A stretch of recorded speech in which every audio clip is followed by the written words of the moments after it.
بسم اللہ الرحمن الرحیم نحمدہ ونصلی علی رسولہ الکریم اما بعد۔ آج 11واں خطاب ذکر کرنا ہے۔ اللہ تعالیٰ ایمان والوں سے خطاب کر رہے ہیں قرآن پاک میں یا ایھا الذین آمنوا سے۔ اس سے پہلے 10 خطابات عرض کر چکا ہوں۔ آج کا جو خطاب ہے وہ سورہ بقرہ کی آیت نمبر 278 ہے، جس میں اللہ تبارک و تعالیٰ نے ارشاد فرمایا ہے یا ایھا الذین آمنوا اتقوا اللہ، اے ایمان والو اللہ سے ڈرو، وذروا ما بقی من الربا، اور چھوڑ دو ما بقی من الربا، سود میں سے جو باقی بچ گیا ہے، ان کنتم مؤمنین، اگر تم ایمان والے ہو، فإن لم تفعلوا، اور اگر تم ایسا نہیں کرو گے، فأذنوا بحرب من اللہ ورسولہ،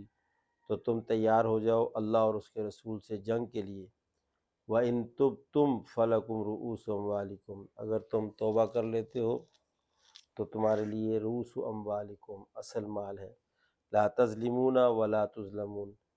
نہ تو تم ظلم کرو گے اور نہ تم پر ظلم کیا جائے گا۔ یہ 11واں خطاب ہے جس میں سود کی حرمت اور اس کے مسائل کو بیان کیا ہے اور اس کی چھوڑ دینے کو بیان کیا گیا ہے۔ اس سے پہلے واضح الفاظ میں یہ کہا گیا حل اللہ البیع وحرم الربا، اللہ نے تمہارے لیے تجارت کو حلال کیا ہے اور سود کو حرام کیا ہے۔ یہاں خاص طور پر یہ بات جاننا نہایت ضروری ہے کہ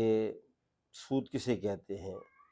اور سودی کاروبار کیا ہے اور سود کے کیا نقصانات ہیں اور سود سے کیوں منع کیا گیا ہے،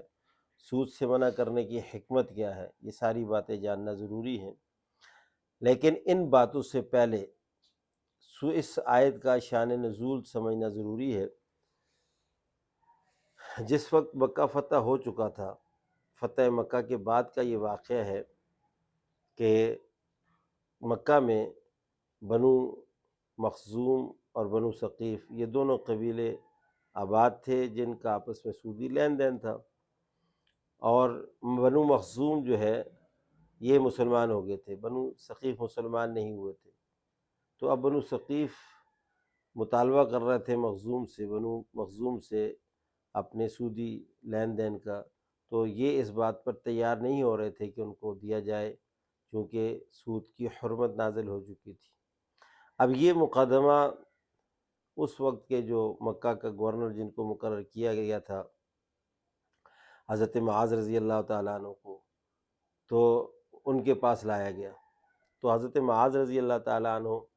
رسول پاک صلی اللہ علیہ وسلم سے پوچھنے کے لیے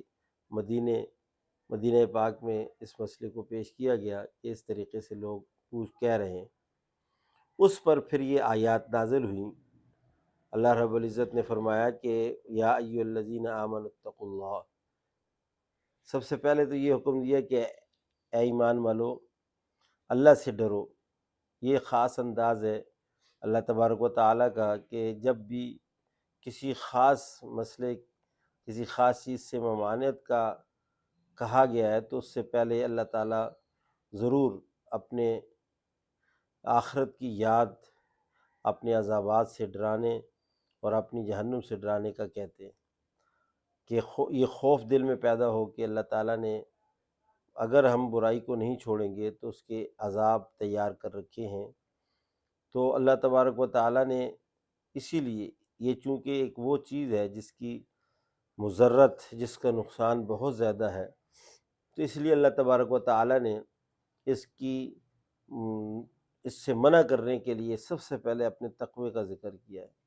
یا ایھا الذین آمنوا اتقوا اللہ، اے ایمان والو اللہ سے ڈرو، یعنی دل کے اندر یہ خوف ہونا چاہیے، اللہ تعالیٰ کی عظمت ہونی چاہیے، اللہ تعالیٰ کے بنائے ہوئے عذابوں کا ڈر ہونا چاہیے، اللہ تعالیٰ کی طرف سے جو عذاب ہے، جو اللہ تعالیٰ کی طرف سے سزائیں ہیں وہ بہت سخت ہیں، بڑی شدید ہیں، تو ان کا دل کے اندر خوف ہونا چاہیے۔ اب جب دل کے اندر یہ خوف ہوگا، اور آخر میں اس کے بعد آخر میں فرمایا ان کنتم مؤمنین، اگر تم اس پر ایمان رکھتے ہو، یعنی اللہ کی ذات پر ایمان رکھتے ہو اور اللہ کے عذابوں کا ڈر خوف دل کے اندر رکھتے ہو، اور آخرت کا عقیدہ اور ایمان دل کے اندر پختہ ہے، اور آخرت کو تسلیم کرتے ہو، جنت اور جہنم کو مانتے ہو، تسلیم کرتے ہو، ان کنتم مؤمنین، تو پھر اللہ تعالیٰ نے فرمایا وَذَرُوا مَا بَقِيَ مِنَ الرِّبَا، تو یہ جو سود ہے اور سودی کاروبار ہے اور سودی لین دین ہے، اس کو چھوڑ دو۔ اب سود کیا ہے؟ اس وقت رسول اللہ صلی اللہ علیہ وسلم کے دور میں سود بہت آسان تعریف کی جاتی تھی، اور اس کی بہت آسان مثال تھی۔ لوگ غربت کی وجہ سے اور محتاجی کی وجہ سے، ضرورتوں کی وجہ سے دوسروں سے کچھ اپنی ضروریات کی چیزیں لیتے تھے، یا پھر روپیہ پیسہ لیتے تھے، اشرفیاں لیتے تھے، یا سونا چاندی لیتے تھے، اور کوئی شادی بیاہ آ گیا یا کوئی میت ہو گئی یا کوئی اور اس طرح کے معاملات پیش آ گئے جس میں اچانک پیسوں کی ضرورت پیش آ گئی، تو اب وہ جو ادھار پر لیا جاتا تھا، اب وہ پیسہ روپیہ یا کوئی چیز جو دی جاتی تھی وہ واپس جو ہے وہ دگنا چگنا کر کے واپس لی جاتی تھی۔ اب اس پر جو اضافی رقم یا اضافی چیز وصول کی جاتی تھی اس کو سود کہا جاتا ہے، جو بلا معاوضہ ہوتی ہے۔ کوئی ایسی چیز وصول کرنا جو بلا معاوضہ ہو تو اس کو سود کہا جاتا ہے۔ اب اصل تو یہ اس وقت کی اگر تعبیر دیکھی جائے تو اس وقت اصل تو یہی ہے، لیکن اب صورتیں اس کی مختلف ہو چکی۔ اب خواہ وہ کوئی بھی صورت ہو، خواہ وہ بینکوں کی صورت میں ہو یا افرادی صورت میں ہو، اجتماعی صورت میں ہو، کسی صورت میں بھی ہو، اس کی مختلف صورتیں ہیں اور تقریباً مشہور ہیں، لوگ جانتے ہیں۔ تو سود کی جتنی بھی صورتیں ہیں سب کی سب حرام ہیں۔ اللہ تعالیٰ نے واضح الفاظ استعمال کیے، حل اللہ البیع، خرید و فروخت، تجارت یہ حلال ہے، وحرم الربا، اور سود حرام ہے۔ تو سود اگر کسی بھی کاروبار میں سود ہوگا تو وہ حرام ہے۔ اور یہاں جو کہا گیا وَذَرُوا مَا بَقِيَ مِنَ الرِّبَا، تو اس کے آگے حکمت بھی بیان کی ہے کہ لا تظلمون ولا تظلمون، تمہارے اوپر ظلم بھی نہیں ہوگا اور تم بھی کسی پر ظلم مت کرو۔ رسول پاک صلی اللہ علیہ وسلم نے کچھ ہی عرصے بعد جو حجۃ الوداع ہوا تو آپ نے واضح طور پر اعلان فرمایا کہ بھائی تمام سود ختم کیے جاتے ہیں، اور سب سے پہلے آقا دو جہاں صلی اللہ علیہ وسلم نے اپنے چچا حضرت عباس کے سود کو معاف کیا ہے۔ حضرت عباس چونکہ تاجر تھے اور بہت بڑے تجارتی معاملات تھے، تو بہت سارے لوگوں نے آپ سے سود پر قرضہ لیا ہوا تھا، تو لوگوں کا جو صرف ان کی سودی جو آمدنی ہوتی تھی وہ بہت کثیر رقم جمع ہوتی تھی۔ تو رسول اللہ صلی اللہ علیہ وسلم نے اس کو سب سے پہلے اپنے چچا حضرت عباس کے سودی تمام معاملات کو ختم کیا، کہا کہ ہم کسی سے کوئی سود نہیں لیں گے، صرف جو ان کی اصل رقم ہے وہ واپس کر دی جائے بس۔ اور اسی طریقے سے کہا کہ ہم کسی کو کوئی سود نہیں دیں گے، لا تظلمون ولا تظلمون،